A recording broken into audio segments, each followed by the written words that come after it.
Hello everyone, मैं कल्पना अपने channel में आप सभी का स्वागत करते हो। तो चलिए आज का जो हमारा चैप्टर है इसको देखते हैं। वन्य एवं वन्यजीव संसाधन, यानी वन बताएंगे इसमें और वन्यजीव संसाधन यानी क्या संसाधन है, वन से चीजें क्या जुड़ी हुई हैं, उन चीजों के बारे में हमें जानकारी इधर पे मिलेगी। तो क्लास 9th का भूगोल आपका समाप्त हो चुका है, ये वाला आपका क्लास 10th का चल रहा है और क्लास 10th का भी मैंने फर्स्ट चैप्टर आपको करा दिया है।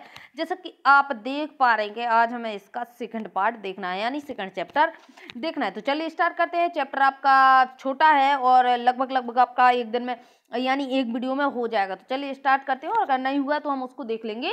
चलिए इसको स्टार्ट करेंगे इधर से। तो देखिए इस ग्रह पर यानी पृथ्वी की बात कर रहा है। इस ग्रह पर हम सूक्ष्म जीवाणुओं और बैक्टीरिया, जोंक से लेकर बट वृक्ष, यानी अब आप बात करेंगे इसकी। तो देखिए किसकी बात कर रहा है, वो रखा कि सूक्ष्म जीव यानी छोटे से छोटा जीव, बैक्टीरिया, जोंक, ठीक है, इससे लेकर बट वृक्ष यानी बड़ा वृक्ष, हाथी तथा ब्लू व्हेल तथा करोड़ों दूसरे जीवधारियों के साथ रहते हैं। यानी ये सब चीजें जो हैं हमारे इस ग्रह पर पाई जाती हैं। सूक्ष्म जीव, बैक्टीरिया, जोंक से लेकर बट वृक्ष यानी बड़े से बड़ा पौधा यानी वृक्ष, और हाथी इतना बड़ा आपका जानवर, और ब्लू व्हेल भी आपका जानवर, तथा करोड़ों दूसरे जीवधारी के साथ हम लोग रहते हैं। यह पूरा आवासीय स्थल जिस पर हम रहते हैं अत्यधिक जैव विविधता से भरा हुआ है। जैव विविधता यानी जो आपकी बायोडायवर्सिटी है वो भिन्न भिन्न प्रकार की दर पे पाई जा रही है, ठीक है। मानव और दूसरे जीवधारी एक जटिल पारिस्थितिकी तंत्र का निर्माण करते हैं। देखिए एक पारिस्थितिकी तंत्र, जो कि ये वाला हमारा पारिस्थितिकी तंत्र आपका पर्यावरण का टॉपिक है, और मैंने आपको बार बार चीजें बताई हैं क्योंकि आपका पारिस्थितिकी तंत्र जो है ये काफी बार आपको साइंस में भी टकराया है। उधर पे आपको 6 से जब हम भूगोल पढ़ रहे हैं तो उसमें भी टकराया, काफी बार मैंने आपको पारिस्थितिकी तंत्र बताया हुआ है, ठीक है। तो देखिए मानव तथा दूसरे जीवधारी एक जटिल पारिस्थितिकी तंत्र का निर्माण करते हैं, ठीक है। तो एक पूरा पारिस्थितिकी तंत्र है आपका। जैसे देखिए वो रखा है सूक्ष्म जीव, जैसे कुछ हम जैसे सब्जियों के छिलके भी अगर फेंक देते हैं या मतलब कपड़ा जो भी फेंक देते हैं बाहर डाल देते हैं तो वो चीज सड़ जाती है। सड़ने के बाद मतलब उसका अपघटन हो जाता है। कैसे हो जाता है? क्योंकि सूक्ष्म जीव उसको छोटे छोटे टुकड़ों में तोड़ के उसका अपघटन कर देते हैं और ह्यूमस के रूप में उसको मिट्टी में मिला देते हैं, ठीक है। अगर आप बताइए सूक्ष्म जीव नहीं होते तो कोई चीज ना तो सड़ती गलती, उसका कुछ होता ही नहीं, यानी उसका अपघटन होता ही नहीं, ठीक है। वो तो जैसी है वैसी डली रहती है आपकी। तो उसका बताइए कचरा आपका जो है वो कभी खत्म ही ना होता, ठीक है। और इसके बाद सूक्ष्म जीव के बाद मतलब ऐसी चीजें हैं और जैसे आपके छोटे जीव जंतु, छोटे छोटे कीड़े मकोड़े, उसको मछलियां खा लेती हैं, बाज खा लेती है, ठीक है।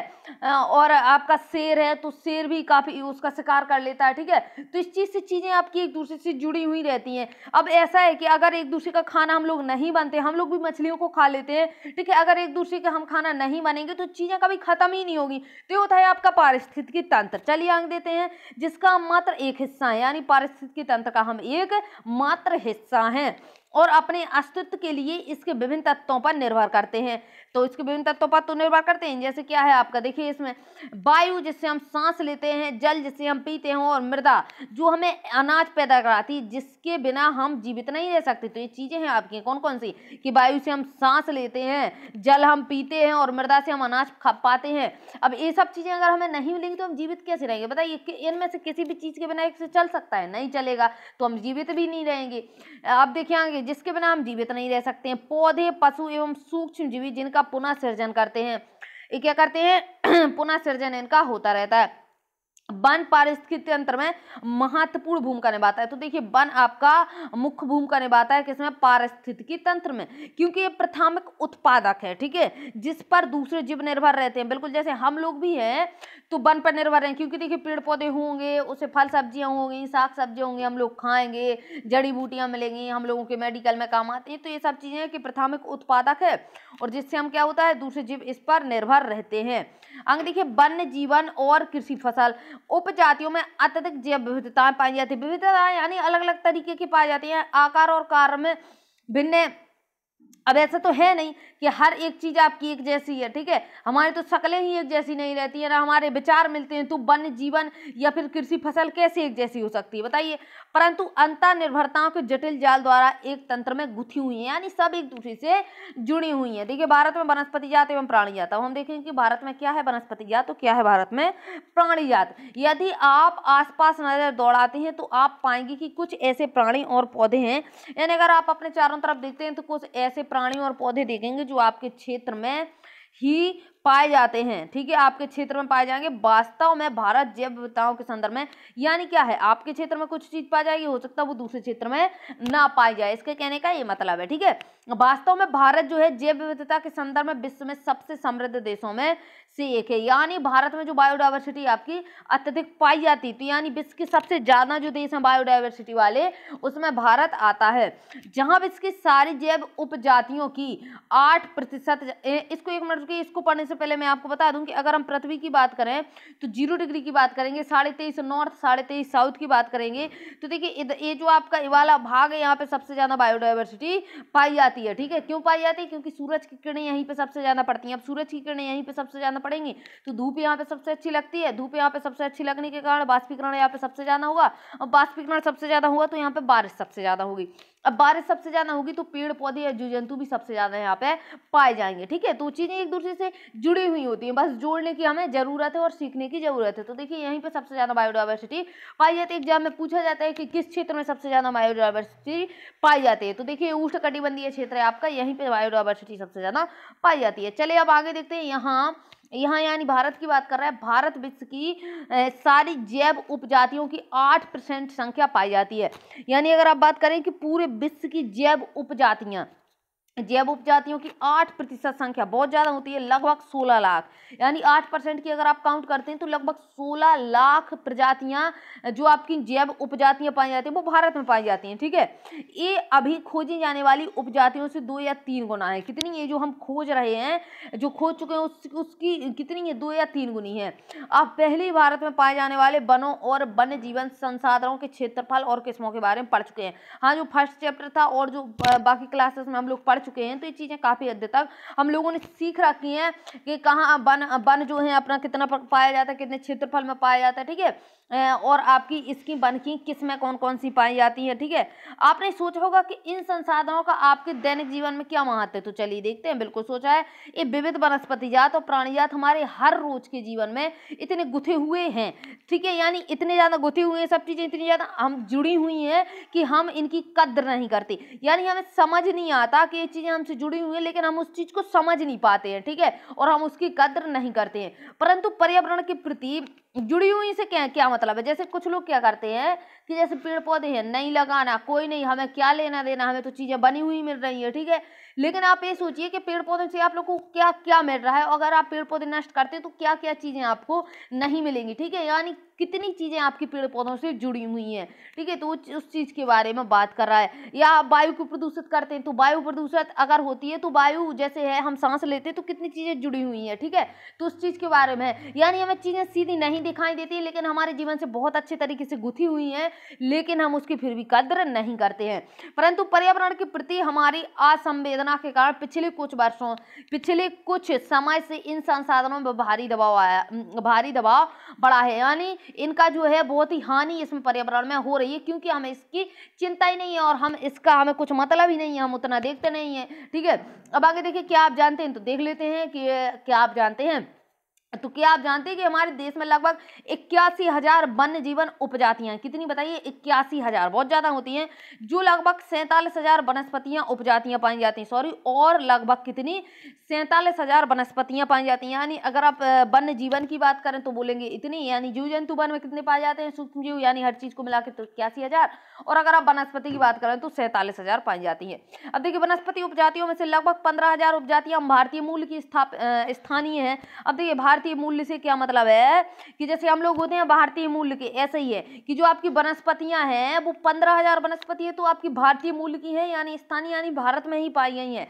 लेकिन इसके बाद अगर आप देखें तो वो आपकी विदेश की हैं, यानी विदेशों यानी और देशों से लाई हुई वनस्पतियां हैं, ठीक है। इस चीज को याद रखिएगा, क्रियाकलाप दिया हुआ कर लीजिएगा। चलिए आगे देखते हैं।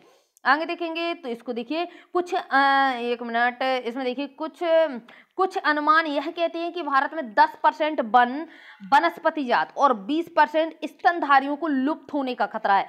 समझिए कि हमारे छोटी छोटी सी गलतियों से क्या हो सकता है, पूरे विश्व में क्या हो सकता है, तो देखिए भारत में जो है 10% वन वनस्पतियां, यानी 10% वनस्पतियां आपकी लुप्त होने वाली हैं, और जो आपके 20% स्तनधारी है, यानी स्तनधारी जीव जंतु जो हैं आपके 20%, वो भी आपको लुप्त होने का इनका खतरा है इनमें से। लेकिन हम लोगों को क्यों दिखेगा, क्योंकि अगर हमें खान पान है तो हमें मिल जाएगा, या जानवरों की बात करें तो हमें जानवरों से मतलब नहीं है, या हमारे थोड़ा ना फैमिली के हैं, ठीक है, तो हमें उससे मतलब नहीं है, लेकिन उनमें खतरा है, जिससे जो है आपका बायोडायवर्सिटी जो आपकी दिखाई जा रही है, जो आपका पारिस्थितिकी तंत्र है, पारिस्थितिकी तंत्र आपका डिस्टर्ब होगा, और अगर पारिस्थितिकी तंत्र डिस्टर्ब होगा तो खतरा हम तक एक ना एक दिन दिखेगा, ठीक है। चलिए आगे देखते हैं। इनमें से कई उपजातियां जो नाजुक अवस्था में है, नाजुक यानी खत्म होने की कगार पर है और लुप्त होने के कगार पर है, ठीक है। इनमें कौन कौन से हैं, तो देखिए चीता, गुलाबी सिर वाली बतख, पहाड़ी कोयल और जंगली चित्तीदार उल्लू और मधु का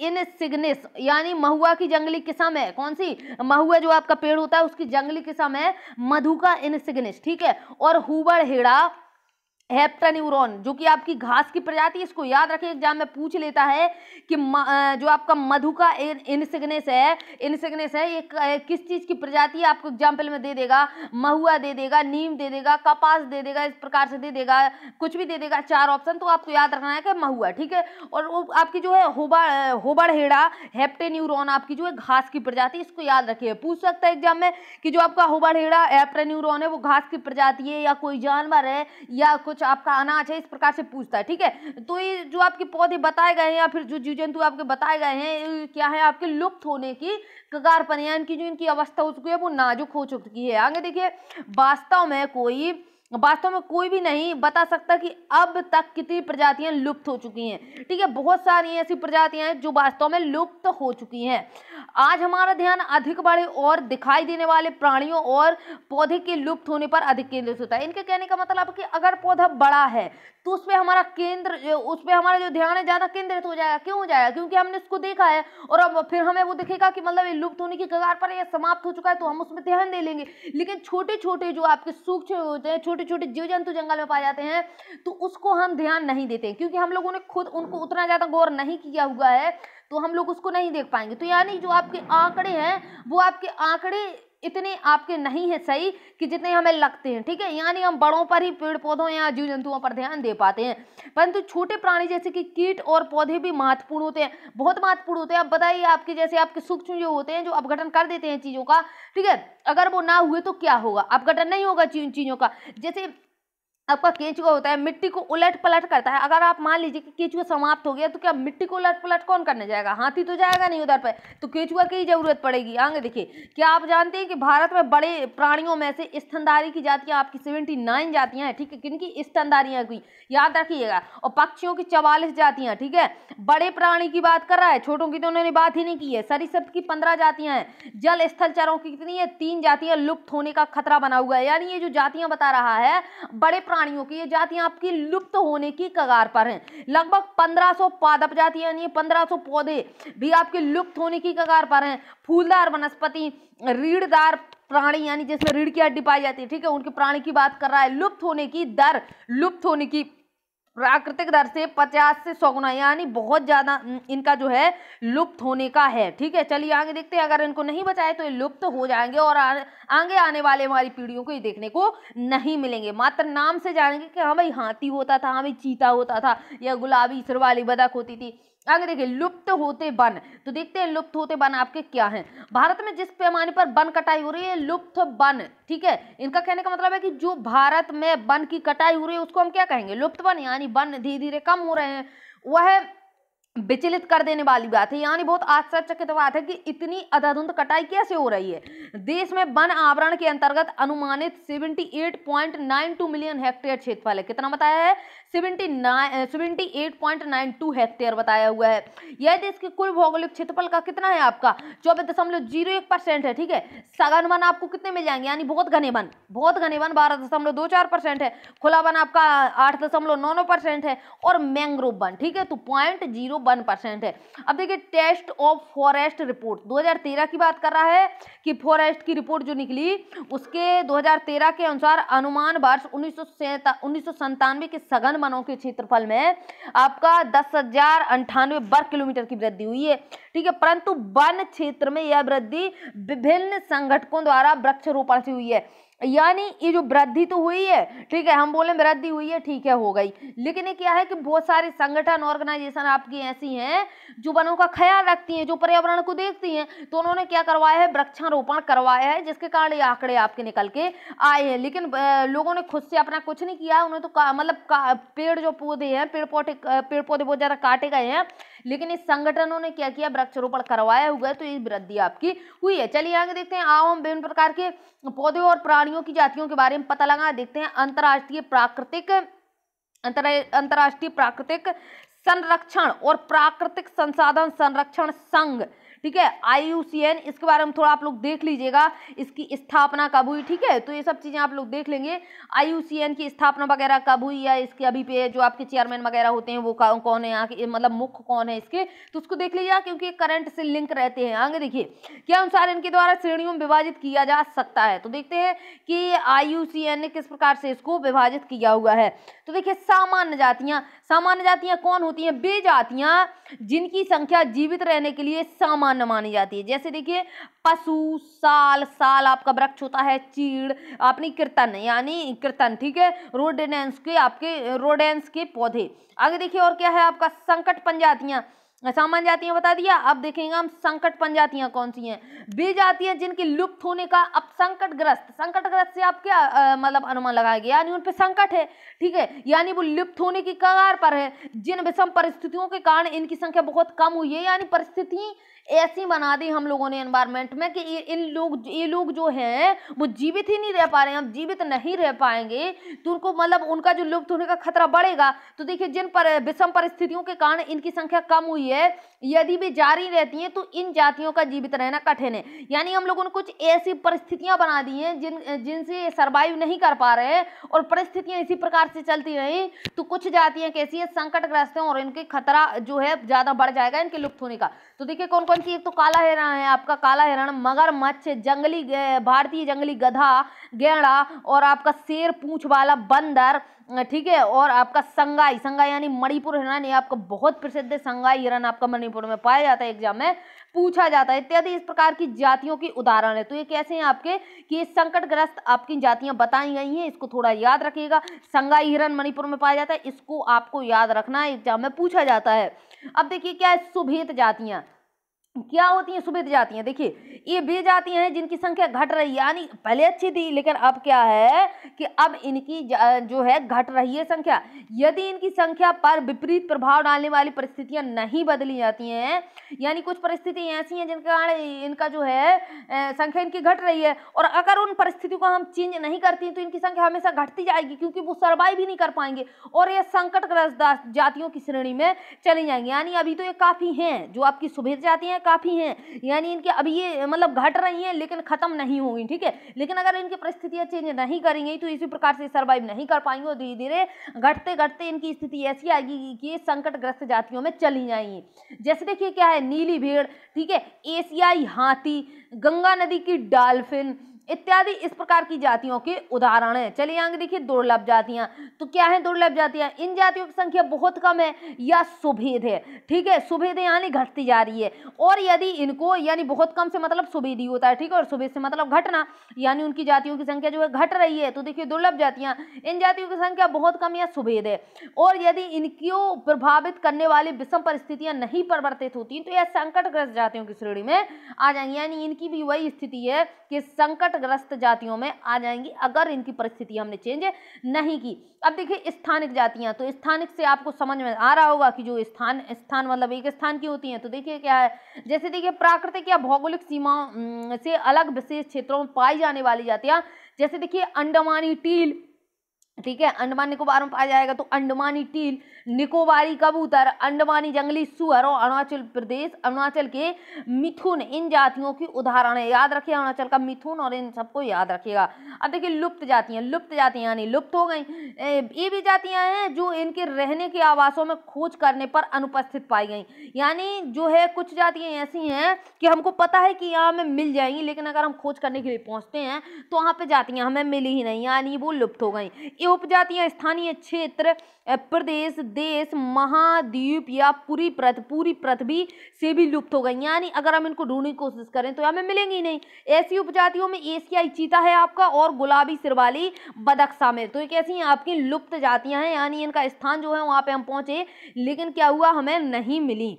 अब देखिए क्या है, कुछ लुप्त, दुर्लभ और संकटग्रस्त जातियां आपकी दिखाई गई हैं। तो चलिए इसको आपको चित्र को आपको देख लेना है। अब हम देखेंगे आगे। अब देखिए एशियाई चीता कहाँ चला गया, तो देखते हैं कि एशियाई चीता आपका कहाँ पाया जाता था और कब खत्म हो गया। तो देखिए क्या है, भूमि पर रहने वाला दुनिया का सबसे तेज स्तनधारी प्राणी, याद रखिए नाम क्या है, एशियाई चीता।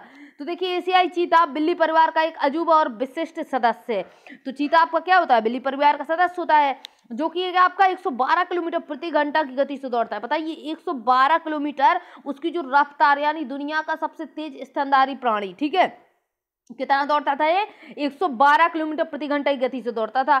लोगों को आमतौर पर भ्रम रहता था कि चीता एक तेंदुआ है, यानी उसको तेंदुआ समझते थे। चीते की विशेष पहचान उसकी आंख के कोने से मुंह तक नाक के दोनों ओर फैली आंसुओं की लकीरनुमा निशान से करी जाती है। तो चीता तो मिलेगा नहीं आपको, आप पहचान करने की जरूरत नहीं है। चलिए आगे देखते हैं इसमें क्या है। 20वीं शताब्दी यानी 20वीं शताब्दी के आसपास, 20वीं शताब्दी से पहले चीते अफ्रीका और एशिया में दूर दूर तक फैले हुए थे, यानी काफी चीते थे 20वीं शताब्दी में।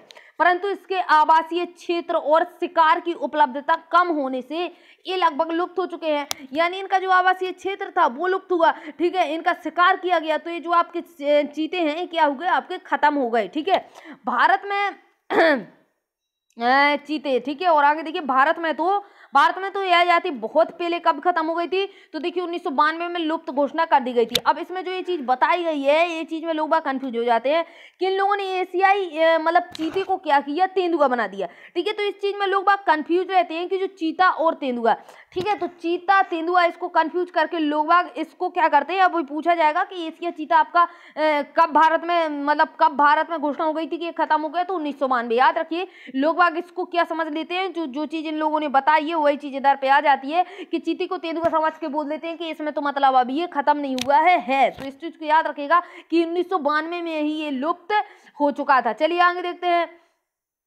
आगे देखेंगे इधर पे। यदि आप चारों ओर नजर दौड़ाएंगे तो आप पाएंगे कि किस प्रकार हमने प्रकृति को संसाधनों में परिवर्तित कर दिया है। यानी जो है आपका प्रकृति जो है आपकी, उसको हमने चेंज कर करके अपने संसाधन बना लिए हैं। ठीक है, जैसे देखिए लकड़ी, छाल, पत्ते, रबड़, दवाइयां, भोजन, ईंधन, चारा, खाद इत्यादि प्रत्यक्ष तथा परोक्ष रूप से, यानी डायरेक्ट या इनडायरेक्ट, ठीक है, प्रत्यक्ष परोक्ष रूप से वन और वन्य जीवन से प्राप्त होता है। तो देखिए क्या है, पहले तो हमें मतलब बहुत पीछे अगर जाते हैं तो दवाइयों का ज्ञान नहीं था, हमें भोजन का भी ज्ञान नहीं था, हमें ईंधन का भी ज्ञान नहीं था, चारे का, यानी मतलब कोई भी चीज देखते हैं वन से प्राप्त कोई भी चीज है तो हमें उतना ज्ञान नहीं था कि ये चीज किस काम में आएगी। लेकिन हमने धीरे धीरे इस प्रकृति को क्या किया, संसाधन में चेंज कर दिया। अब संसाधन में चेंज कर दिया तो इसमें परिवर्तन कर दिया हमने। ठीक है, अब देखिए क्या है, इसलिए हम ही जिन्होंने वन और वन्य जीवन को नुकसान पहुंचाया है। अब क्या है कि अब जब हमने इसको संसाधन के रूप में बदला तो हमें आर्थिक रूप से इसमें मदद मिली। अब आर्थिक रूप से मदद मिलने के कारण हम लोगों का क्या है कि लालच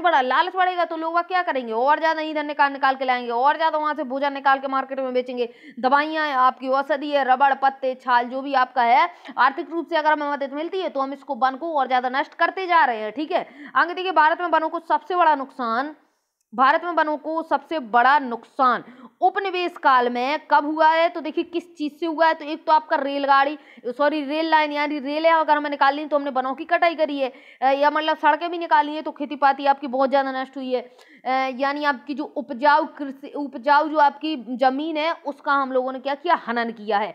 ठीक है, कृषि के लिए हमने उपयोगी करी। कृषि के लिए पहले क्या होता था कि पहले आपके वन थे तो क्या किया जाता था, वन को काट दिया जाता था, फिर वहां पे कृषि करी जाती थी। ठीक है, आदिवासी जो आपकी जनजातियां अभी भी हैं तो क्या करती हैं, एक जगह पे कृषि करेंगी। मान लीजिए इतनी बड़ी फील्ड है, वो इतना बड़ा आपका वन है, इस साइड कृषि करेंगी, ठीक है। अब इन लोगों ने इतने में कृषि करी, 1-2 साल कृषि करी, यहाँ पे ह्यूमस खत्म हो गए, अब इस जगह को छोड़ के यहाँ का वन कटाई करके यहाँ पे कृषि कर देंगी। अब देखिए नुकसान तो इन लोगों ने किया ना, कि यहाँ पे कर दिया, फिर यहाँ पे, फिर यहाँ पे, यानी अब आप देख पाएंगे तो देखिए इतना भाग ये सब क्या हुआ, यहाँ से वन वृक्ष निकल गए।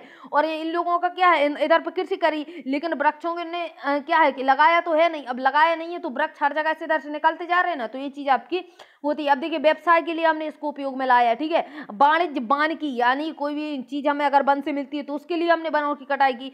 खनन क्रियाओं में वृद्धि, यानी खुदाई में हमने क्या किया, वृद्धि करी। अब जैसे मतलब आपका झारखंड में अगर आप जाते हैं तो बहुत ज्यादा वहाँ पर खनन होता है कोयले का, ठीक है, तो उसमें बहुत ज्यादा टेक्नोलॉजी से हम लोगों ने वृद्धि कर रखी है। स्वतंत्रता प्राप्ति के बाद 1947 की बात करेगा, ठीक है, 1947 के बाद क्या स्थिति है, देखिए स्वतंत्रता प्राप्ति के बाद भी वन संसाधनों के सिकुड़ने से कृषि का फैलाव महत्वपूर्ण कारक में से एक रहा है। यानी वन संसाधनों का सिकुड़ना, तो कौन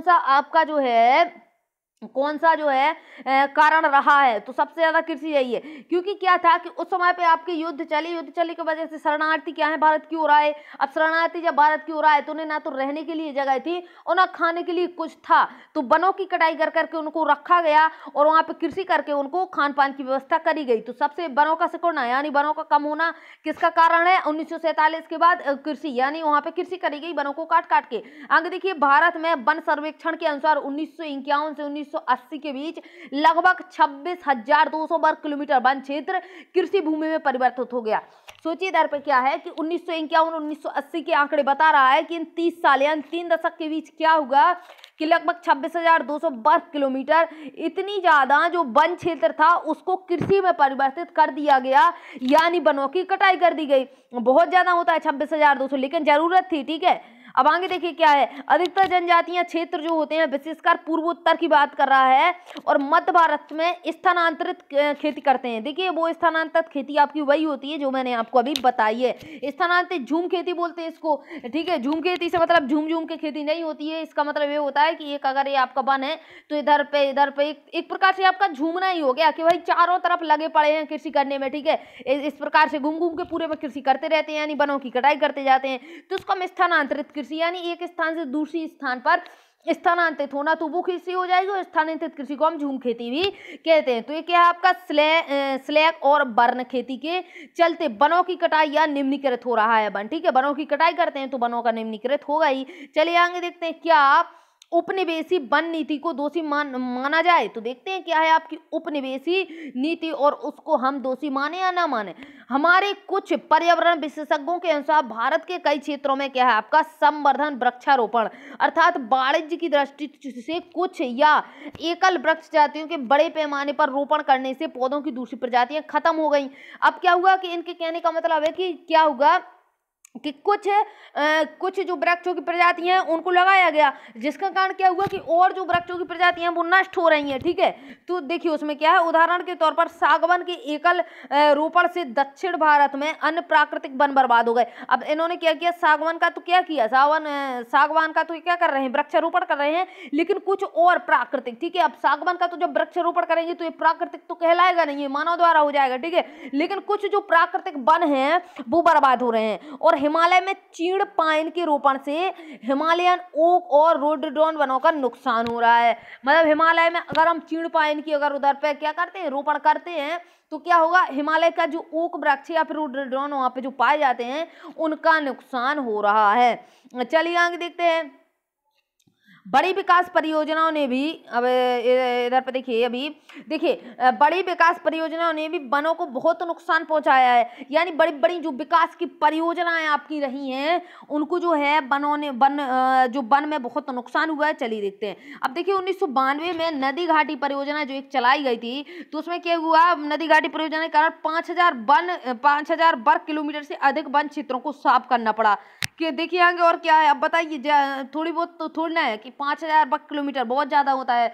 यह प्रक्रिया अभी भी जारी है और मध्य प्रदेश में आपका देखिए क्या है, 4 लाख हेक्टेयर से अधिक वन क्षेत्र नर्मदा सागर परियोजना के पूर्ण हो जाने से जलमग्न हो गया। तो एक चीज और है इधर पे कि कुछ क्षेत्र तो आपका उधर पे क्या है कि उधर पे वनों को साफ किया गया, और अब देखिए कि अब जो ये वाली आपकी नर्मदा सागर परियोजना बनी है एमपी में, तो उस पे क्या होगा कि 4 लाख हेक्टेयर का जो वन है वो क्या हुआ आपका जलमग्न हो गया, यानी उसमें जल में डूब गया। तो जब जल में डूब गया तो क्या है वो चीज आपकी उधर से खत्म हो गई। वनों की बर्बादी में खनन ने महत्वपूर्ण भूमिका निभाई है, खनन ने भी वनों की बर्बादी में बहुत महत्वपूर्ण भूमिका निभाई है। ठीक है, जैसे देखिए पश्चिम बंगाल, खनन यानी खुदाई, ठीक है, पश्चिम बंगाल में बक्सा टाइगर रिजर्व एग्जाम में पूछा जाता है कि बक्सा आपका कहाँ पे पाया जाता है, तो बक्सा आपका टाइगर रिजर्व कहाँ पे पाया जाता है, पश्चिम बंगाल में यानी वेस्ट बंगाल में पाया जाता है। ठीक है, तो देखिए डोलोमाइट का यहाँ पे खनन होता है। अब जब डोलोमाइट का यहाँ पे खनन होगा तो ये टाइगर रिजर्व जो है, यहाँ का जो डोलोमाइट के खनन के कारण क्या है, गंभीर खतरे में है। यानी यहाँ पे याद रखिए कि जो बक्सा टाइगर रिजर्व है वहाँ पे किस का खनन होता है, तो देखिए डोलोमाइट का खनन होता है, याद रखिएगा।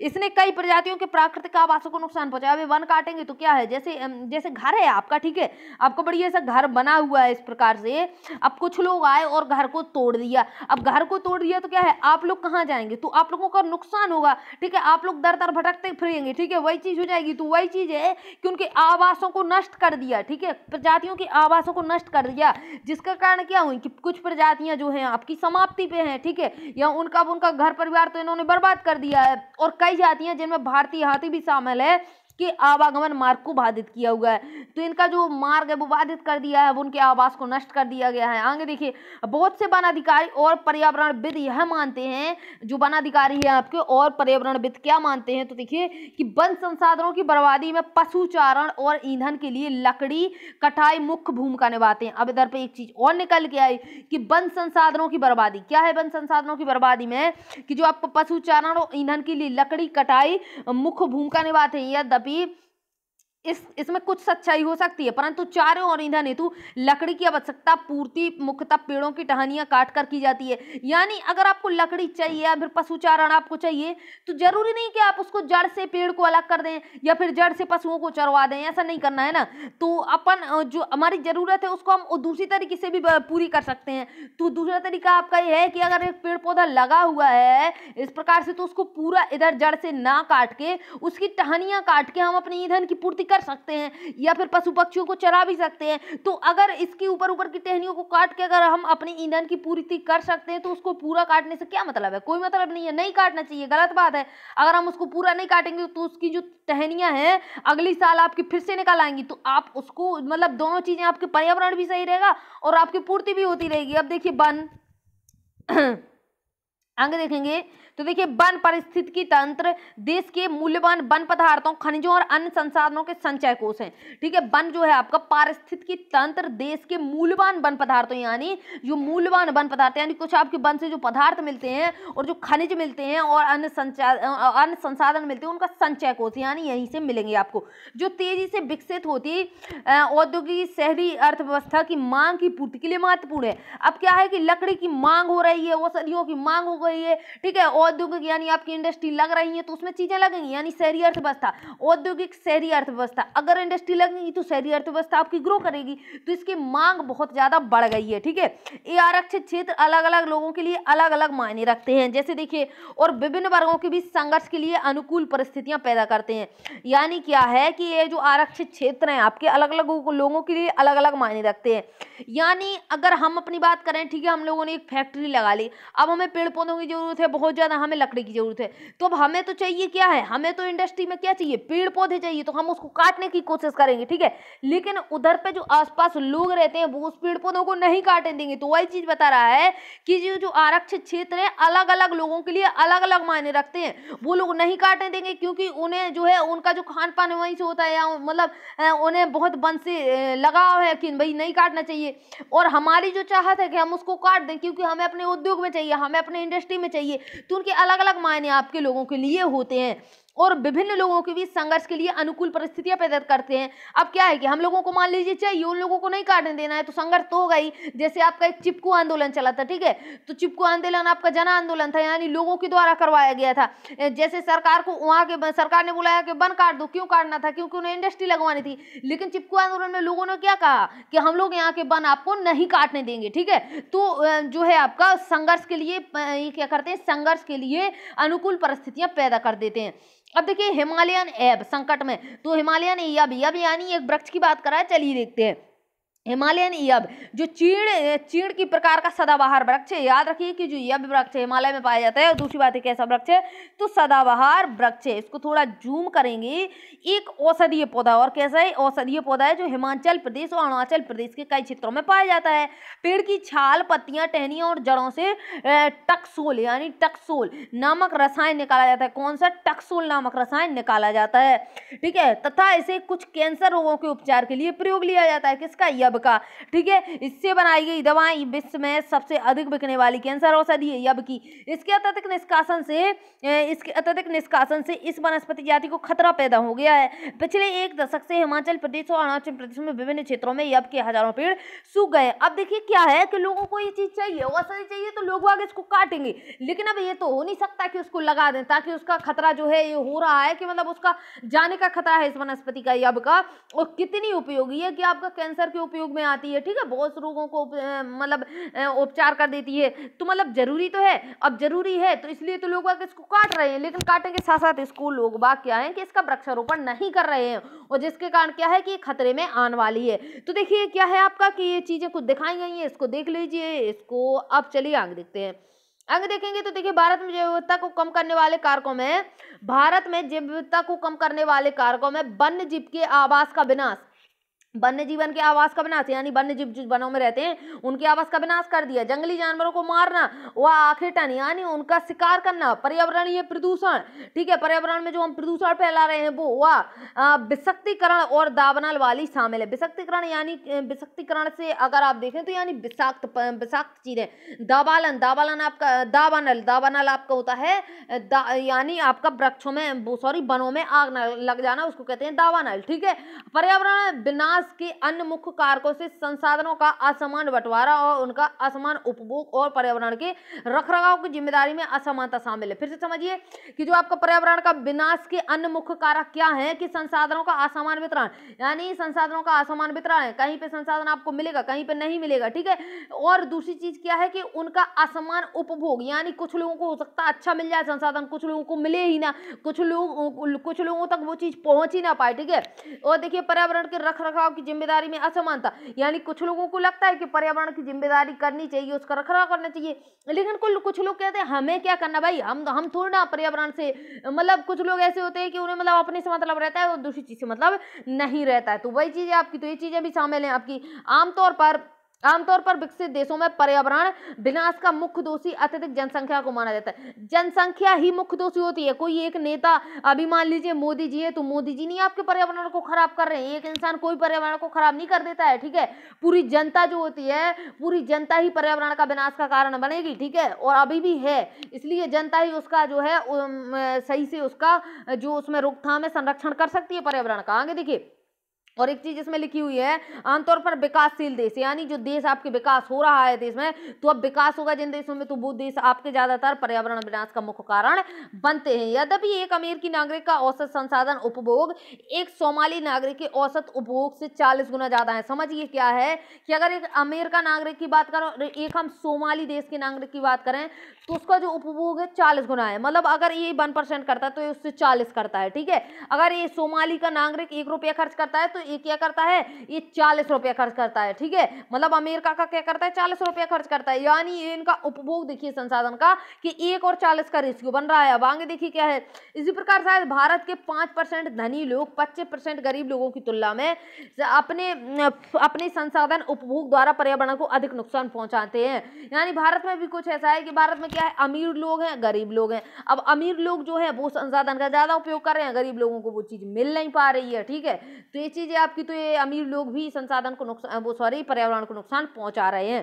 तथा इन 5% लोगों की पर्यावरण रखरखाव में भी कोई जिम्मेदारी नहीं है। अब इसमें क्या है कि जो 5% धनी लोग हैं, इसका नुकसान तो बहुत ज्यादा कर रहे हैं, लेकिन उनका क्या है, अपने गाड़ी पे बैठे ऑफिस चले गए, यानी ये सब चीजें होती हैं, ठीक है, उन्हें पर्यावरण से कोई नहीं लेना देना। एक गाड़ी पे अकेले बैठ के जा रहे हैं, ठीक है, 6 लोगों की गाड़ी, लेकिन उस पर अकेले बैठ के जाएंगे, डीजल पेट्रोल बाहर के जाएंगे, ठीक है। अब डीजल पेट्रोल जब जल रहा है तो पर्यावरण का नुकसान होगा या नहीं होगा? बिल्कुल होगा। मतलब जितने बड़े आदमी होंगे उतना ज्यादा पर्यावरण का नुकसान करते हैं। आगे देखिए, प्रश्न यह है कि कौन क्या कहां से और कितना उपभोग कर रहा है। तो चलिए इसको देखते हैं। क्या आप जानते हैं? तो इसको समझ लेते हैं कि क्या हम जानते हैं या नहीं। तो चलिए इसको देखिए, क्या आप जानते हैं कि भारत के आधे से अधिक प्राकृतिक वन लगभग खत्म हो चुके हैं? बताइए, आधे से अधिक प्राकृतिक यानी जो प्रकृति के द्वारा है, ठीक है। 1/3 जलमग्न भूमि सूख चुकी है। अब वेटलैंड है आपका, क्या है, जलमग्न भूमि क्या है, सूख चुकी है। 70% धरातलीय जल क्षेत्र आपका जो है प्रदूषित है। आप देखिए, प्रदूषित, वही प्रदूषित चीज तो हमें काम आएगी नहीं। 40% मैंग्रोव क्षेत्र लुप्त हो चुका है, बहुत ज्यादा होता है। और जंगली जानवरों के शिकार और व्यापार तथा वाणिज्य की दृष्टि से कीमती पेड़ पौधों की कटाई के कारण हजारों वनस्पति और वन्य जीवन जातियां लुप्त होने के कगार पर पहुंच चुके हैं। तो यानी ये सब करा धरा जो है हम लोगों का ही है, ठीक है। चलिए आगे देखते हैं कि जो बना क्या है, इधर पे बताया गया है क्रियाकलाप, देख लीजिएगा। चलिए आगे देखते हैं। वनों और वन्य जीवन का विनाश मात्र जीव विज्ञान का विषय ही नहीं है। यानी अगर आप बात करें कि भाई वन मर रहे हैं, जीवन मतलब जो भी आपका खत्म हो रहा है, तो हमें क्या लेना है भाई, हम तो गढ़ तक गए, हमें कुछ नहीं ले देना है, जीव विज्ञान वालों को मतलब होना चाहिए। तो ऐसा नहीं है, ठीक है। जैव संसाधनों का विनाश सांस्कृतिक विविधता के विनाश से जुड़ा हुआ है। यानी आपकी सांस्कृतिक विविधता का विनाश है, ठीक है। जैव संसाधन का अगर विनाश होता है तो बहुत चीजों का विनाश होगा। जैव विनाश के कारण कई मूल जातियां और वनों पर आधारित समुदाय निर्धन होते जा रहे हैं, यानी उनको कुछ चीज मिल नहीं रही। अगर आप जैव विनाश के कारण कुछ जो मूल जातियां हैं, मूल जाति यानी जो आपकी जो रहते हैं, जो वनों के आसपास लोग बाग रहते हैं, जो जनजातियां रहती हैं, तो उनके जो समुदाय रहते हैं वो निर्धन होते जा रहे हैं। यानी उनके पास कुछ बच ही नहीं रहा, उनको कुछ खाने को तक नहीं मिल रहा, ठीक है। और आर्थिक रूप से हाशिए पर पहुंच गए हैं। यानी आर्थिक रूप भी उनका जो आर्थिक है, यानी पैसा टका जो आने की स्थिति है वो भी बहुत कम हो चुकी है। यह समुदाय खाने पीने, औषधि, सांस्कृतिक और आध्यात्मिक इत्यादि के लिए वनों तथा वन्य जीवों पर निर्भर रहते हैं। समझिए क्या है कि ये समुदाय जो होते हैं, खाने यानी खाना पीना वन से मिलता है, ठीक है। पीना यानी खाना पीना वन से मिलता है। औषधि यानी इन्हें अगर कुछ तकलीफ होती है तो औषधि क्या करते हैं, वनों से ही लाके अपनी बीमारी दूर करते हैं। सांस्कृतिक और आध्यात्मिक इत्यादि के लिए वनों और वन्य जीवन पर निर्भर हैं, ठीक है। आगे देखिए क्या है, गरीब वर्ग में भी महिलाएं पुरुषों की तुलना में अधिक प्रभावित हैं। और क्या है आपका कि जो गरीब वर्ग हैं उसमें जो महिलाएं हैं पुरुषों की तुलना में अधिक प्रभावित हैं। देखिए, कई समाजों में खाना, चारा, जल और अन्य आवश्यकताओं की वस्तुओं को इकट्ठा करने के लिए महिलाओं की जिम्मेदारी रहती है, ठीक है। अब महिलाएं जो हैं जाती हैं, क्या करती हैं कि चारा वगैरह या फिर लकड़ी वगैरह लेके आती हैं जंगल से। अब उसमें क्या है कि जो है कि जो आपके वनों में अगर वनों की कटाई हो रही है तो उनको नहीं मिलेगा, ठीक है। अब जब उनको ये सब चीजें नहीं मिलेंगी तो प्रभाव तो पड़ेगा, यानी ये लोग फिर से परेशानी और आएगी। चलिए आगे देखते हैं। जैसे कि इन संसाधनों की कमी होती जा रही है, महिलाओं पर कार्यभार बढ़ता जा रहा है, ठीक है। अब उन पर कार्यभार तो बढ़ेगा ही, जब उन पे चीजें नहीं मिल पाएंगी, संसाधन की कमी रहेगी, उनको लकड़ी ईंधन नहीं मिलेगा तो कार्यभार बढ़ जाएगा उनका। और कई बार तो उनको संसाधन इकट्ठा करने के लिए 10 किलोमीटर से भी अधिक पैदल चलना पड़ता है। यानी आसपास का संसाधन उनका खत्म हो चुका है, आसपास उन्हें लकड़ी नहीं मिलेगी। अभी लोग क्या करेंगे, यानी पशु चारण के लिए उन्हें नहीं मिलेगा, पशु चराने के लिए भी चारा नहीं मिलेगा, तो चारों लकड़ी लेने बहुत दूरी पर जाएंगी। अब आप बताइए कि जब ये लोग 10 किलोमीटर से अधिक पैदल चल के उधर से लकड़ी लाएंगी तो इनका भार कितना ज्यादा नहीं बढ़ जाएगा, बताइए। कार्य इनका बहुत ज्यादा बढ़ जाएगा, ठीक है। पहले तो 10 किलोमीटर चलना, फिर 10 किलोमीटर वापस आना और साथ में उधर से लकड़ी लाना। आगे देखिए, इससे उन्हें गंभीर स्वास्थ्य समस्याएं झेलनी पड़ती हैं। अब जब स्वास्थ्य तो बिगड़ेगा ही, ठीक है, स्वास्थ्य बिगड़ेगा तो उन्हें समस्याएं झेलनी पड़ेंगी। और अब देखिए, जब स्वास्थ्य बिगड़ेगा तो इनके पास इतना पैसा तो है नहीं कि जाके बहुत बड़े हॉस्पिटल में जाके दवाई आपकी करवा सकते हैं, ठीक है। काम का समय बढ़ने के कारण घर और बच्चों की उपेक्षा होती है। यानी अब देखिए, काम का समय बढ़ चुका है महिलाओं का, तो क्या होगा कि बच्चों की देखरेख अच्छे से नहीं कर पाएंगी, ठीक है, घर की देखरेख अच्छे से नहीं कर पाएंगी, तो उसमें भी चीजें आपकी बिगड़ेंगी, जिसके गंभीर सामाजिक दुष्परिणाम हो सकते हैं। गंभीर सामाजिक दुष्परिणाम क्या होंगे कि बच्चों की देखरेख नहीं होगी तो बच्चों में भी बीमारियां हो सकती हैं, या फिर बच्चों की पढ़ाई भी बर्बाद हो सकती है। तो ये चीजें होती हैं। वन कटाई के परोक्ष परिणाम जैसे कि आपका क्या है, सूखा, अगर हम वन कटाई करते हैं तो हमें परिणाम क्या मिलेंगे, एक तो हमें सूखा मिलेगा और बाढ़ भी गरीब तबके को सबसे अधिक प्रभावित करेगी। ये जो सूखा और बाढ़ अगर मिलते हैं तो जो हमारा गरीब है उसमें क्या होगा, जो गरीब लोग हैं उसमें सबसे अधिक वही लोग प्रभावित हो जाते हैं। ठीक है, इस स्थिति में गरीबी पर्यावरण निम्नीकरण का सीधा परिणाम है। यानी अगर आप देखें तो जो आपका गरीबी है वो पर्यावरण निम्नीकरण का सीधा परिणाम होता है। भारतीय उपमहाद्वीप में वन और वन्य जीवन मानव जीवन के लिए बहुत कल्याणकारी है। अगर आप देखते हैं कि अगर आप कहें कि जो हमारा भारतीय उपमहाद्वीप है अगर इसमें हम वन और वन्य जीवन को लुप्त करना चाहें बिल्कुल से, तो वही गलत है, क्योंकि ये जो है आपका बहुत कल्याणकारी चीज है हमारे जीवन जीने के लिए। अतः यह आवश्यक है कि वन और वन्य जीवन के संरक्षण के लिए सही नीति अपनानी चाहिए। यानी जो नीतियां हैं हमें वो देखनी चाहिए, हमें इसकी रखरखाव करनी चाहिए। अब चलिए आगे देखते हैं भारत में वन और वन्य जीव का संरक्षण। तो संरक्षण देख लेते हैं। अभी तो हमने देख लिया कि हमें क्या नुकसान वगैरह होने वाला है। हम देखेंगे कि भारत में जो वन और वन्य जीवन उनका संरक्षण हम लोग कैसे कर सकते हैं। ठीक है, वन्य जीवन और वनों में तेज गति से हो रहे हांस के कारण यानी हानि के कारण इनका संरक्षण बहुत आवश्यक है, बहुत जरूरी है। इनका संरक्षण, इनका रखरखाव बहुत ज्यादा जरूरी है। परंतु हमें वनों और वन्य जीवन का संरक्षण करना क्यों संरक्षण करना आवश्यक क्यों है, तो चलिए देखते हैं। अभी तो हम सब चीजें देखते आ रहे हैं कि क्यों संरक्षण करना चाहिए। संरक्षण से पारिस्थितिकी विविधता बनी रहती है, यानी पारिस्थितिकी तंत्र आपका नहीं बिगड़ता है, तथा हमारे जीवन साध्य संसाधन कौन से हैं आपके, जो जीवन साध के रखे हैं जिन संसाधनों ने, जो कि आपका जल है, वायु है और मृदा, ये तीन चीजें तो आपको चाहिए ही। अगर ये तीन चीजें अगर नहीं होती हैं, अगर मृदा नहीं है, तो बताइए आप जो अनाज उगाएंगे तो क्या जल में उगा लेंगे या हवा में। ठीक है, तो ये तीन चीजें तो आपको चाहिए ही है। यह विभिन्न जातियों में बेहतर जनन के लिए वनस्पति और पशुओं के जीन्स यानी जेनेटिक विविधता को भी संरक्षित करती है। तो ये चीज भी आपकी होती है, बिल्कुल संरक्षित इसको करती है। उदाहरण के तौर पर हम कृषि में अभी भी पारंपरिक फसलों पर निर्भर है। कैसे पारंपरिक, देखिए जलीय जैव विविधता मोटे तौर पर मछली पालन बनाए रखने के लिए निर्भर है। ठीक है, ये जो आपका है क्या है, जलीय जैव विविधता मोटे तौर पर मछली पालन हम लोग करते हैं। ठीक है, और हम मछली का पालन नहीं करेंगे या मतलब जो है आपका आगे उसमें और जो है प्रजनन नहीं होगा तो मछली तो आपकी खत्म ही हो जाएगी ना। चलिए आगे देखते हैं क्या है। 1960 और 1970 के दशकों के दौरान, जो आपके 1960-1970 के दशक चले, उसके दौरान पर्यावरण संरक्षण के राष्ट्रीय वन जीवन सुरक्षा कार्यक्रम की पुरजोर मांग हुई। यानी इस चीज पे जो है आपका प्रभाव डाला गया। भारतीय वन जीवन अधिनियम आपका 1972 में लागू हुआ।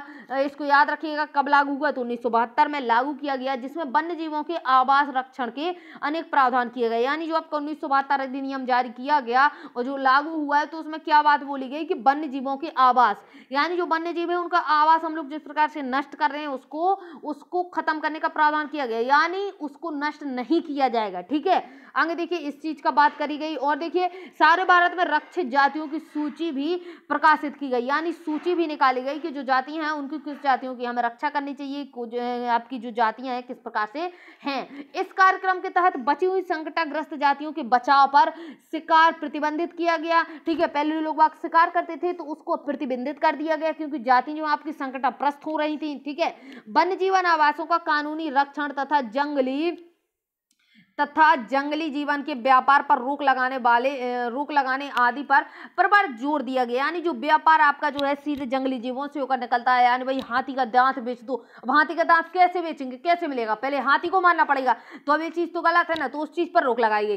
तत्पश्चात केंद्रीय सरकार व कई राज्य सरकारों ने राष्ट्रीय उद्यान और वन्य जीव जो है आपके पशु विहार यानी सेंचुरी, वाइल्ड लाइफ सेंचुरी आपने सुनी होगी, इसको स्थापित कर दिया गया। ठीक है, जिनके बारे में आप पहले पढ़ चुके हैं, बिल्कुल हम लोगों ने देखा था। केंद्रीय सरकार ने कई योजनाओं को भी घोषणा की, यानी केंद्रीय सरकार ने भी अपनी घोषणा चलाई। ठीक है, वो अपनी परियोजना चलाई और जो है राज्य सरकार ने भी अपनी परियोजना चलाई, जिनका उद्देश्य गंभीर खतरे से पड़े कुछ विशेष वन प्राणियों को रक्षण करना था। यानी जो गंभीर खतरा था प्राणियों के लिए, उन प्राणियों की रक्षा करना था इन उद्देश्यों का काम। ठीक है, इन प्राणियों में कौन कौन से थे, बाघ थे, ठीक है, एक सिंगबिला गैंडा था, कश्मीरी हिरण थी और आपका था हंगुल था, हंगुल। ठीक है, कश्मीरी हिरण को हंगुल भी कहते हैं, याद रखिए। 3 प्रकार के मगरमच्छ, स्वच्छ जल मगरमच्छ, लवणीय जल मगरमच्छ और घड़ियाल और फिर आपका एशियाई शेर और अन्य प्राणी शामिल हैं। ठीक है, यानी ये मगरमच्छ होता है। ठीक है, 3 प्रकार के मगरमच्छ, घड़ियाल आपका क्या है, एक प्रकार का मगरमच्छ है। ठीक है, स्वच्छ जल का होता है, लवणीय जल का और घड़ियाल, यानी ये घड़ियाल 3 प्रकार के मगरमच्छ होते हैं। तो एशियाई शेर और अन्य प्राणी, इनको संरक्षित करने की बात करी गई। इसके अतिरिक्त कुछ समय पहले भारतीय हाथी, काला हिरण, चिंकारा, भारतीय गोंडवान और हिम तेंदुआ आदि के शिकार और व्यापार पर संपूर्ण प्रतिबंध और आंशिक प्रतिबंध लगाकर कानूनी रक्षण किया गया। यानी इसका व्यापार होता था तो इस पर बिल्कुल से प्रतिबंध लगा दिया गया कि अगर इसका व्यापार होगा तो केस चलेगा और लोगों को जेल में डाल दिया जाएगा, यानी उन पर कानूनी कार्रवाई करी जाएगी। अब देखिए बाघ परियोजना क्या है। बाघ परियोजना इसको देख लेते हैं। वन्य जीवन संरचना में बाघ यानी टाइगर्स एक महत्वपूर्ण जंगली जाति है, ठीक है, जंगल में पाया जाता है। 1973 में अधिकारियों ने पाया कि देश में 20वीं शताब्दी के आरंभ में बाघों की संख्या अनुमानित संख्या 55,000 से घटकर मात्र 1,827 रह गई। देखिए इधर पे मतलब 55,000 थी पहले, ठीक है, और कितनी 1,000, मतलब कितना अधिक अंतर आया, ठीक है, बहुत ज्यादा अंतर होता है। बाघों को मारकर उनको व्यापार के लिए चोरी करना, ठीक है, यानी बाघों को मार दिया जाता तो फिर व्यापार किया जाता था। आवासीय स्थानों का सिकुड़ना, अब उनका आवासीय स्थान तो सिकुड़ेगा ही। भोजन के लिए आवश्यक जंगली उपजातियों की संख्या कम होना और जनसंख्या में वृद्धि बाघों की घटती संख्या के मुख्य कारण बन गए। बाघों की खाल का व्यापार होता था और उनकी हड्डियों का एशियाई देशों में पारंपरिक औषधियों में औषधियों में प्रयोग के कारण यह जाति विलुप्त होने की कगार पर हो गई। यानी इनका जो बाघ है, जो इनका व्यापार किया जाता है तो किस किस चीज में, कि इनकी जो खाल है उसका व्यापार किया जाता था, और दूसरी बात इनकी हड्डियों का एशियाई देश जो आपके हैं उन पे क्या है, औषधियों का उपयोग किया जाता था। यानी बाघ की हड्डियों से एशियाई देशों में दवाई बनाई जाती थी, ठीक है, तो उनको मार के इधर से उनका शिकार करके उनको व्यापार किया जाता था, ठीक है। आगे देखिए, क्योंकि भारत और नेपाल दुनिया की 2/3 बाघों को आवास उपलब्ध कराते हैं। कौन कौन? आपका भारत और नेपाल की बात कर रहे हैं। अतः ये देश ही शिकार, चोरी और गैर कानूनी व्यापार करने वालों के मुख्य निशाने बन गए। यानी जब यहीं पे 2/3 पाया जाता है, ठीक है, तो अब जब 2/3 यहीं पे पाया जाएगा आपका टाइगर, तो क्या किया जाएगा, यहीं की जो है मुख्य केंद्र रहेंगे। यानी इधर पे क्या किया गया कि जो चोरी और गैर कानूनी व्यापार किया गया, शिकार किया गया। आगे देखिए, प्रोजेक्ट टाइगर चला गया आपका विश्व की बेहतरीन वन्य जीवन परियोजनाओं में से एक है।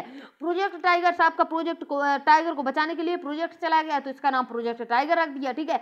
और इसकी शुरुआत 1973 में हुई। सन याद रखिएगा, सन आपका एग्जाम में पूछा जाता है कि प्रोजेक्ट टाइगर जो आपका किस सन में चला गया, तो 1973 में इसकी शुरुआत हुई। शुरू में इसमें बहुत सफलता प्राप्त हुई, क्योंकि बाघों की संख्या जो आपकी 1985 से बढ़कर कितनी हुई, 1995 में 4,002 और 1989 में कितनी आपकी 4,334 हो गई। यानी इसको थोड़ी बढ़ोतरी हुई, ठीक है, 1985 में और फिर आपकी 1989 में, ठीक है। परंतु 1993 में इनकी संख्या घटकर कितनी रह गई, 3600 पहुंच गई। यानी फिर से घट गई। देखिए इधर पे इतनी थी आपकी 4,334 और फिर से घटी 1993 में और फिर से आपकी 3600 पहुंच गई। यानी शुरुआत में तो आपका प्रोजेक्ट टाइगर अच्छे से चला, लेकिन धीरे से उसका कम हो गया, चल रहा, ठीक है। भारत में जो है आपको 32,137 वर्ग किलोमीटर तक फैले हुए 39 बाघ रिजर्व किए गए। यानी बाघों को उसका जो उधर पे जगह है तो उसको क्या किया गया, कितना था, 32,137.14 वर्ग किलोमीटर जगह को, इतनी बड़ी जगह को उनको क्या किया, 29 बाघ टाइगर रिजर्व कर दिया। टाइगर रिजर्व, देखिए एक चीज समझिए कि अगर आपका घर है, अगर आप अपने घर में रहते हैं तो उसकी रजिस्ट्री है, ठीक है। अब रजिस्ट्री है तो वहां पे कोई नहीं आ सकता, ठीक है। वही चीज हुआ कि 36 बाघ टाइगर रिजर्व कर दिए गए। यानी उधर की जो जगह है 29 बाघ टाइगर रिजर्व बना दिए गए कि यहाँ पे अब कोई नहीं आ सकता, ठीक है, और कोई ना यहाँ पे शिकार कर सकता है। बाघ संरक्षण मात्र एक संकटग्रस्त जाति को बचाने का प्रयास नहीं है, ठीक है। अगर आप सोचेंगे बाघ संरक्षण जो हुआ है, इसको आप सोच रहे होंगे कि एक संकटग्रस्त जाति है, उसको हम बचा पा रहे हैं, बस यही प्रयास है। अभी तो इसका उद्देश्य बहुत बड़े आकार के जैव जाति को बचाना है। यानी अब देखिए, अब जब इतने बड़े आकार का इन्होंने क्या किया, संरक्षण कर दिया 32,137 वर्ग किलोमीटर का, तो वहां पे क्या है, वहां पे फिर और कोई जा नहीं सकता, ठीक है। तो उधर की जो जातियां, सब जातियां संरक्षित हो जाएंगी। उत्तराखंड के कॉर्बेट राष्ट्रीय पूछा जाता है एग्जाम में कि जो आपका कॉर्बेट आपका राष्ट्रीय उद्यान है कहाँ पाया जाता है, तो उत्तराखंड में। पश्चिम बंगाल में आपका सुंदरवन पाया जाता है। मध्य प्रदेश में आपका बांधवगढ़ पाया जाता है। राजस्थान में आपका सरिस्का डेजर्ट धर्राए भी पाए जाते हैं, बहुत सारे हैं, ठीक है। जीव पशु विहार यानी इसको सेंचुरी कहते हैं। असम में आपका मानस टाइगर रिजर्व, एग्जाम में असम वाला पूछा जाता है। आपका राजस्थान, सब पूछे जाते हैं, याद रखिए इनको, ठीक है। ये सारे आपके टाइगर रिजर्व पूछे जाते हैं। आगे देखिए क्या है, असम में मानस पाया जाता है। केरल में आपका पेरियार पाया जाता है। में भारत बाघ संरक्षण परियोजना के कुछ उदाहरण एग्जाम में सीधे पूछे जाते हैं। देखिए, राष्ट्रीय बाघ संरक्षण अथॉरिटी, पर्यावरण एवं वन मंत्रालय, भारत सरकार 2009-2010 वाला ये आपका बताया गया है। देखिए आगे देखिए, आगे देखते हैं आजकल संरक्षण परियोजना, इसको थोड़ा और जूम कर लेंगे तो देखिए इधर पे क्या है, आजकल संरक्षण परियोजना जैव विविधता पर केंद्रित होती हैं, ना कि इनके विभिन्न घटकों पर। इनके कहने का मतलब है कि आजकल जो आपकी संरक्षण परियोजना चली है वो जैव विविधताओं पर केंद्रित है, यानी जैव विविधता किस प्रकार के उस पर केंद्रित रहेंगी, ना कि इनके विभिन्न घटकों पर। ठीक है, संरक्षण के विभिन्न तरीके की गहनता से खोज की गई, यानी किस किस तरीके से हम संरक्षण कर सकते हैं, इस चीज की बहुत गहनता से खोज करी गई। संरक्षण नियोजन में कीटों को भी महत्व मिल रहा है, यानी अब देखिए क्या है कि अब इतने जो 39 टाइगर हमने जो टाइगर रिजर्व किए थे, यानी उधर पे बना दिया, तो वहां पे जो छोटे छोटे कीड़े मकोड़े आपके होंगे, तो उनको तो ऐसा है नहीं भाई इनको निकाल के मार दो, उनका भी संरक्षण हो रहा है, यानी उनका भी बचाव हो रहा है। ठीक है, वन्य जीवन अधिनियम 1980 और 1986 के तहत सैकड़ों तितलियां, पतंगों, भृंगों और एक आपका ड्रैगन फ्लाई को भी संरक्षित जातियों में शामिल किया गया है। तो ये जातियां भी आपकी संरक्षित हो चुकी हैं। 1991 में पौधों की भी 6 जातियां पहली बार इस सूची में रखी गई, यानी इस सूची में अब 1991 में क्या किया, पौधों की जातियां रख दी गई। अब आगे देखेंगे, आगे आपका न्यूज दिया हुआ है, चलिए इधर से देखते हैं। वन और वन्य जीवन संसाधनों के प्रकार एवं वितरण, तो इसको समझते हैं। यदि हम वन और वन्य जीवन संसाधनों को संरक्षित करना चाहें तो क्या होगा, तो उनका प्रबंधन, नियंत्रण और विनियमन अपेक्षाकृत कठिन है। कठिन तो है लेकिन हमें करना तो होगा ही। भारत में अधिकतर वन और वन्य जीवन या तो प्रत्यक्ष रूप से सरकार के अधिकार क्षेत्र में है या वन विभाग अथवा वन विभागों के जरिए सरकार के प्रबंधन में है। तो आगे देखिए, इन्हें निम्न भागों में बांटा गया है, तो इसको देखते हैं। देखिए, आरक्षित क्षेत्र, अब क्या है आपके आरक्षित क्षेत्र, ठीक है, काम में दिया हुआ है आरक्षित क्षेत्र। देश में आधे से अधिक वन क्षेत्र आरक्षित वन घोषित किए गए हैं, यानी जो आधे से अधिक वन जो हैं आरक्षित क्षेत्र उनको घोषित कर दिया गया है। जहां तक वन और वन्य प्राणियों के संरक्षण की बात है, आरक्षित वनों को सर्वाधिक मूल्यवान माना जाता है, यानी वो आरक्षित है, लोग बाग वहां पर नहीं जा पाएंगे। ठीक है, रक्षित वन, वन विभाग के अनुसार देश के कुल वन क्षेत्र का 1/3 हिस्सा रक्षित है। इन वनों और अधिक नष्ट होने से बचाने से इनकी सुरक्षा की जाती है, यानी अब इन्हें नष्ट नहीं किया जाएगा, तो ये आपके रक्षित हो गए। अब देखिए, अवर्गीकृत वन, तो देखिए अवर्गीकृत अन्य सभी प्रकार के वन और बंजर भूमि को सरकार, व्यक्तियों और समुदायों के स्वामित्व में होते हैं, अवर्गीकृत वन कहलाते। कैसे होते हैं, इसको फिर से समझिए कि अन्य सभी प्रकार के जो वन होते हैं और बंजर भूमि, ठीक है, वन और बंजर भूमि जो सरकार, व्यक्ति और समुदाय के स्वामित्व में आते हैं, यानी आप बोल दें कि इस पर सरकार का अधिकार है, या बोल दें मात्र एक व्यक्ति का अधिकार है या फिर समुदाय का अधिकार है, तो ये आपके होते हैं अवर्गीकृत वन। ठीक है, आगे देखिए क्या है, और हम देखेंगे आरक्षित और संरक्षित वन ऐसे स्थायी वन होते हैं जिनका रख रखाव इमारती लकड़ी, अन्य वन पदार्थों और उनके बचाव के लिए किया जाता है।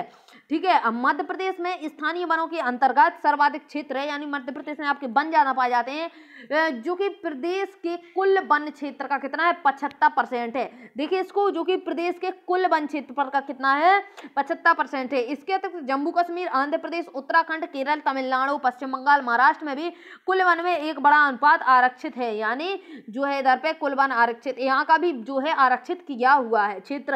जबकि बिहार, हरियाणा, पंजाब, हिमाचल, उड़ीसा और राजस्थान के कुल वनों में रक्षित वनों का एक बड़ा अनुपात है, यहाँ पे आपका आरक्षित नहीं है, रक्षित है। ठीक है, पूर्वोत्तर के सभी राज्यों में और गुजरात में अधिकतर वन क्षेत्र अवर्गीकृत है, तो मतलब याद रखिए कहाँ पे रक्षित है, कहाँ पे आरक्षित है और कहाँ पे अवर्गीकृत है। तथा स्थानीय समुदायों के प्रबंधन में अवर्गीकृत आपका क्या है कि यहाँ पे स्थानीय समुदाय आपका मिलेगा, या फिर एक व्यक्ति का या फिर सरकार का। चलिए आगे देखेंगे समुदाय और वन संरक्षण, तो समुदाय और वन संरक्षण, ठीक है, यानी ये ग्रुप, समुदाय क्या होता है आपका, ग्रुप होता है। आगे देखिए, वन संरक्षण की नीतियां हमारे देश में कोई नई बात नहीं है, यानी वन संरक्षण की अगर हम नीतियां मिलती हैं तो कोई नई बात नहीं है, बहुत पुराना चलता आ रहा है। यह आमतौर पर इस बात से अनजान है कि वन हमारे देश में कुछ मानव प्रजातियों के आवास भी है, यानी कुछ मानव, यानी जो आपकी जनजातियां होती हैं वो वनों में ही रहती हैं, तो उनका भी आवास जो आपको वहीं मिलेगा। भारत के कुछ क्षेत्र में या तो स्थानीय समुदाय सरकारी अधिकारियों के साथ मिलकर अपने आवास स्थानों के संरक्षण में जुटे हैं, यानी सरकार क्या करती है कि सरकार एक स्थान जो है जहाँ पे जातियां रहती हैं, आपकी मानव जातियां जहाँ पे जनजातियां रह रही हैं, तो सरकार उनको बोल देती है कि इस स्थान पे भैया इनका निवास है और इसमें कोई भी नहीं आ सकता है। तो वही चीज बता रखा है कि भारत के कुछ क्षेत्रों में तो स्थानीय समुदाय सरकारी जो वहाँ का समुदाय है वो सरकारी अधिकारियों के साथ मिलकर अपने आवास स्थान को संरक्षण करने में जुटे हुए हैं, क्योंकि इसी से ही दीर्घ काल में उनकी आवश्यकताओं की पूर्ति हो सकती है। यानी आगे वाले समय में नहीं तो लोग बाग क्या करेंगे कि मतलब वहाँ के क्षेत्र को क्या करेंगे, हो सकता है उन्हें इंडस्ट्री लगाना हो तो सब लोग तो बेघर हो जाएंगे ना। सरिस्का बाघ रिजर्व में जो आपका सरिस्का है राजस्थान में पाया जाता है, सरिस्का बाघ रिजर्व में राजस्थान के गांव के लोग वन्य जीव रक्षण अधिनियम के तहत वहाँ के खनन कार्य बंद करवाने के लिए संघर्षरत हैं। यानी उधर जो है आपका सरिस्का में क्या है कि जो खनन होगा वो वहाँ पे खनन नहीं होगा, क्योंकि वहाँ पे लोग रहते हैं, ठीक है। तो वो अपना जो उनका रक्षण अधिनियम के तहत वो उसको बोल सकते हैं कि भाई इधर पे खनन बंद करो, ठीक है, क्योंकि हमारा जो है यहाँ पे हमारा आवास नष्ट होगा, ठीक है। कई क्षेत्रों में तो लोग स्वयं वन्य जीव आवास की रक्षा कर रहे हैं। यानी कुछ लोग तो क्या करते हैं, वन्य जीव आवास की रक्षा कर रहे हैं, यानी वहाँ पे लोगों को नहीं आने देते हैं और सरकार की ओर से हस्तक्षेप भी स्वीकार नहीं कर रहे हैं, ठीक है, वो स्वीकार नहीं करेंगे। राजस्थान के अलवर जिले में 5 गांव के लोगों ने तो 1200 हेक्टेयर वन भूमि आपका है भैरनदेव डाका सोनचुरी घोषित कर दी है। यानी इधर पे जो जगह है 1200 हेक्टेयर की वो उधर पे लोगों नहीं काटने दे रहे हैं अलवर जिले में राजस्थान के, ठीक है, जिससे अपने ही नियम कानून है जो शिकार वर्जित करते हैं तथा बाहरी लोगों को घुसपैठ से यहाँ से वन्य जीवन को बचाते हैं। यानी बाहरी लोगों की घुसपैठ यानी लोगों को बाहर से नहीं आने देते हैं और शिकार खुद ना करते हैं ना दूसरों को करने देते हैं। कितना चैप्टर बचा आपका, बस थोड़ी सा बचा है, चलिए तो इसको जल्दी से और देखेंगे। तो देखिए क्या आपका पवित्र पेड़ों के झुरमट विविध और दुर्लभ प्रजातियों की संपत्ति। तो चलिए इसको देख लेते हैं क्या है। तो ये क्या है आपका प्रकृति की पूजा, सदियों पुराना जनजातीय विश्वास है। यानी प्रकृति की पूजा क्या होता है, पेड़ पौधों की पूजा करने लग जाते हैं, भैया इसमें देवता बसे हुए हैं जिसका आधार प्रकृति के हर रूप की रक्षा करना है, ठीक है। ये कोई वो बात नहीं कि यहाँ पे देवता बसे हुए हैं, लोगों का पहले का मानना है, बस इनका ये कहना है कि अगर यहाँ पे बोल दें कि यहाँ पे देवता है तो लोग बाग वहां पे फिर मतलब वृक्षों को नहीं काटेंगे, तो ऐसा विश्वास माना जाता है लोगों का। तो क्या होता है जिनका आधार प्रकृति के हर रूप की रक्षा करना है, यानी उस क्षेत्र की हम रक्षा कर सकते हैं इस ऐसा बोल के कि इस क्षेत्र की हमें पूजा करनी है, ठीक है। इन्हीं विश्वासों ने विभिन्न वनों की मूल और कौमार रूप से बचाव रखी। यानी इस प्रकार से बहुत सारे वनों का बचाव हो चुका है जिन्हें पवित्र पेड़ों के झुरमुट यानी पवित्र पेड़ों के देवी देवता यानी देवी देवताओं के वन बोल दिया जाता है। अब जब देवी देवताओं के वन बोल दिया जाएगा तो वहां पे लोग बाग काटेंगे नहीं वन को, ठीक है। वनों के इस भाग में या तो वनों के ऐसे बड़े भागों में स्थानीय लोग ही घुसते हैं या तथा ना ही किसी और छेड़छाड़ करते हैं। यानी बोल देंगे कि भाई ये वन है जो देवी देवता का है, यहाँ पे देवी देवता वास करते हैं, तो अब उस पर क्या होगा कि ना तो बाहर के लोग वहां पे घुसपैठ करेंगे और ना ही लोग वहां से चीजों को छेड़छाड़ करेंगे, यानी उस वन आपका पूरा संरक्षित हो जाएगा, ठीक है। कुछ समाज कुछ विशेष पेड़ों की पूजा करती है और आदिकाल से उनका संरक्षण करते हुए आ रहे हैं। देखिए क्या है, छोटा नागपुर क्षेत्र में मुंडा और संथाल जनजातियां महुआ और कंदाव के पेड़ों की पूजा करती हैं। कौन सी, जो आपकी छोटा नागपुर पठार है वहां पे जो मुंडा और संथाल जनजातियां हैं क्या करती हैं, महुआ और कंदाव के पेड़ों की पूजा करती हैं। अब ये मानती हैं कि हमारे इसमें देवता हैं, ठीक है। अब देवता मानती हैं तो ये लोग ना तो ये जनजातियां ना तो उस पेड़ को काटने देंगी, ना दूसरों को काटने देंगी, ना खुद काटेंगी, बल्कि उनकी अच्छे से रक्षा करेंगी। तो बहुत अच्छी बात है। आगे देखिए, उड़ीसा और बिहार की जनजातियां शादी के दौरान इमली और आम के पेड़ की पूजा करते हैं। अब इमली और आम के पेड़ की ये लोग पूजा करेंगे उड़ीसा और बिहार के लोग, तो ये लोग उसको नहीं काटने देंगे, ठीक है। हम में से बहुत से व्यक्ति पीपल और बट वृक्ष को पवित्र मानते हैं, तो इसकी भी आपकी पूजा करी जाती है, पीपल और बट वृक्ष की। नीम की भी पूजा करी जाती है कई कई जगह पे आपकी। आगे देखिए, भारतीय तुलसी की तो आपकी पूजा करी ही जाती है। आगे देखिए, भारतीय समाज में अनेकों संस्कृतियां और प्रत्येक संस्कृति में प्रकृति और इसकी कृतियों को संरक्षित करने की अपने पारंपरिक तरीके हैं, ठीक है। तो ये तरीके हैं लोगों के कि प्रकृति को हम किस किस प्रकार से बचा सकते हैं, ठीक है। तो पुराने तरीके हैं और हमने सांस्कृतिक तरीके से इनको बचा रखा है कि अगर हम इस पेड़ की पूजा करते हैं, इसमें देवी देवता को मानते हैं, तो ना तो हम इसको काटेंगे और ना ही इसको दूसरों को काटने देंगे। देखिए, आमतौर पर झरनों, पहाड़ी चोटियों, पेड़ों तथा पशुओं को पवित्र मानकर उनका संरक्षण किया जाएगा। जाएगा। यानी क्या होता है, कुछ झरने पहाड़ी चोटियां आपकी होती हैं, भाई वहां पे बाबा का वास है, बाबा का निवास है, या फिर कोई आपका पशु भी मान लेते हैं कि भाई ये तो भगवान का रूप है, तो इस प्रकार से भी उसका संरक्षण हो जाता है, यानी उसकी रखरखाव हो जाती है। आप अनेक मंदिरों के आसपास बंदर और लंगूर पाएंगे, ठीक है। अब बंदर और लंगूर, इनको क्या बोला जाता है कि ये हनुमान जी का रूप है, ठीक है। तो उसको क्या हो जाता है, उपासक उन्हें खिलाते पिलाते, यानी लोग बाग उन्हें खिलाते पिलाते अच्छे से रखते हैं और उनको मारेंगे नहीं, ठीक है, और मंदिर के भक्तों में गिनते हैं, यानी बोलते हैं कि मंदिर के भक्त हैं। राजस्थान में बिश्नोई गांव के आसपास आप काले हिरण, ठीक है, चिंकारा, नीलगाय और मोरों की झुंड को देख सकते हैं। तो राजस्थान के अगर बिश्नोई गांव में आप जाते हैं तो ये आपको मिलेगा, ठीक है। वहां के समुदाय का अभिन्न हिस्सा है और कोई उनको नुकसान नहीं पहुंचाएगा, ठीक है। अब मतलब ये सही चीजें हैं। आगे देखिए और क्या है, हिमालय में प्रसिद्ध चिपको आंदोलन, चिपको आंदोलन आ गया आपका, मैंने यही तो आपको बताया अभी। अब चलिए इसके बारे में देख लेते हैं। हिमालय में प्रसिद्ध चिपको आंदोलन कई क्षेत्रों में वन कटाई रोकने के लिए कायम किया गया, कामयाब नहीं रहा, अपितु यह भी दिखाया गया कि स्थानीय पौधों की जातियों को प्रयोग करके समुदाय वनीकरण अभियान को सफल बनाया या सकता है। तो देखिए बनाया जा सकता है। चलिए इसको फिर से पढ़ेंगे कि हिमालय में जो चिपको आंदोलन आपका उस साइड चला, तो उसमें बता रखा है कि वन कटाई रोकने में भी कामयाब नहीं रहा, बल्कि इससे क्या हुआ कि इसने कामयाबी तो मिली ही, इसके अलावा क्या हुआ, यह भी दिखाया गया कि स्थानीय पौधों की जातियां, यानी जो वहां पे जातियां रहती हैं और प्रयोग करने वाले समुदाय, यानी वहां पे जो आसपास समुदाय रहता है, वनीकरण अभियान को सफल बनाया जा सकता है। यानी हम अगर कोई आंदोलन चलाते हैं तो उसको हम सफलता उसमें पा सकते हैं। पारंपरिक संरक्षण तरीकों को पुनः जीवित अथवा पारिस्थितिकी कृषि के नए तरीकों का विकास अब व्यापक हो गया है। यानी क्या है, इसमें बता रखा है कि पारंपरिक तरीके हम इसमें अपना सकते हैं। तो देखिए क्या है, ठेहरी में क्या है आपका कि टिहरी में किसानों का बीज बचाओ आंदोलन और नवादायन जो आपका नवदानय में दिया है, ठीक है, और रासायनिक उर्वरकों प्रयोग के बिना भी विविध फसलें उत्पादन आपकी की जाती हैं। आर्थिक रूप से व्यवहार कृषि उत्पादन संभव है। इसमें क्या है कि बिना फसलें आपकी, किसके बिना उर्वरक, यानी कोई भी आपकी रासायनिक खाद नहीं डाली जाती है और आपकी कृषि करी जाती है, कृषि अच्छी भी होती है। भारत में संयुक्त वन प्रबंधन कार्यक्रम रक्षित जो आपका है रक्षित आपका वनों के प्रबंधन और पुनः निर्माण में स्थानीय समुदाय की भूमिका के महत्व को उजागर किया हुआ है। यानी वहाँ का जो है आपका स्थानीय समुदाय और वहाँ के जो आसपास समुदाय लोग रहते हैं तो वनों का अच्छे से संरक्षण करते हैं। आगे देखिए, औपचारिक रूप से इन कार्यक्रम की शुरुआत आपकी 1988 में हुई, जब उड़ीसा राज्य ने संयुक्त वन प्रबंधन का पहला प्रस्ताव पास किया।